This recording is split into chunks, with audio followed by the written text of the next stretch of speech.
Dell's right eye. Parts 1-7. Dell had a trick eye. He had always known it was different. His parents had sent him to doctors. They had always told him it was a weak eye.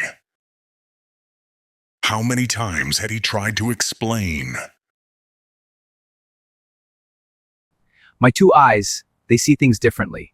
It began with little details. One eye would see a purse, the other a backpack. Eventually, each eye saw a world of its own. His left eye saw the world as it had always been. His right eye saw unicorns and fairies, beautiful creatures and places of light. That right eye is weak. Wear a patch on the left. Bullshot, he thought. But the fairies told him not to disagree. Dell's right eye part 2. The patch had indeed made the right eye stronger. Dell barely noticed his world change. The fairies kept him so busy. He spent most of his time with Miranda, a fairy whose cover in the world of Dell's left eye was an herbal shop owner. His left eye world had called for the patch. He'd never seen the dispensary. His Miranda lived in a black light poster.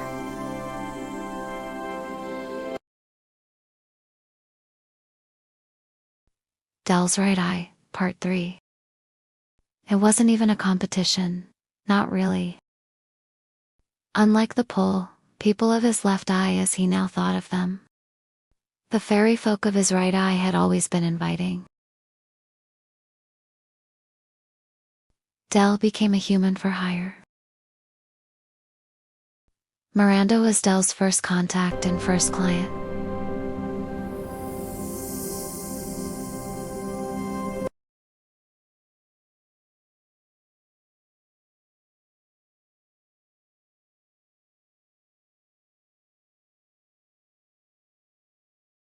Dell's right eye, part 4.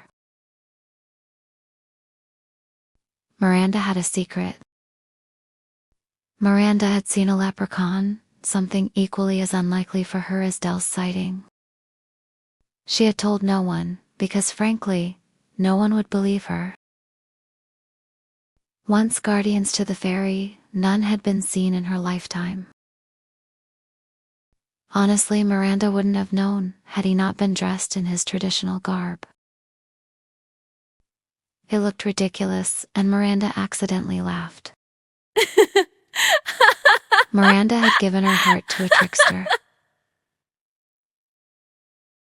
And now, just look at her.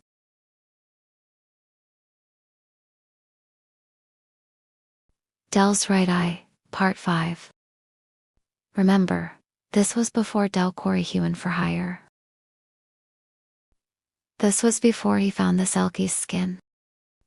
Before he met the man, T-Core. And before he lived in the blacklight poster at the weed shop. This was Dell's first hour living in an all-right world. He was hating on humans, not seeing fairies, when a bright light appeared.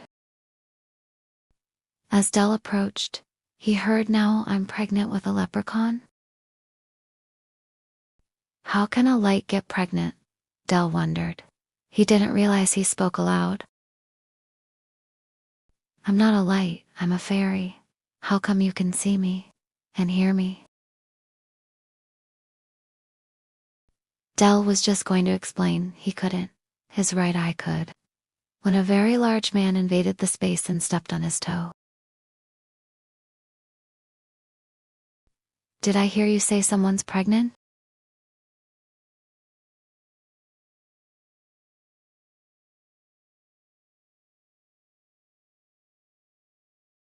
Dell's right eye in part 6. I'm the last of my species. When I saw a fairy, of course I got her pregnant. Dumb human here? How could you be sure of all that? Yeah, I've been following the fairy for weeks.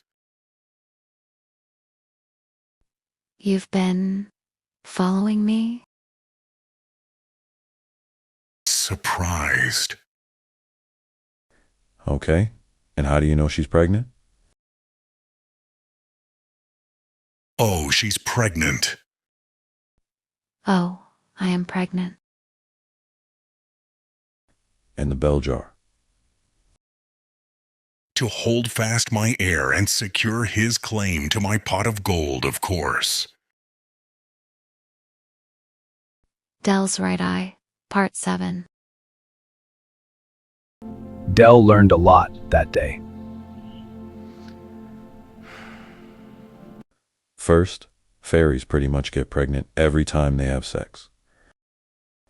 Second, that a fairy baby's gestation period is entirely dependent on the mother's emotions.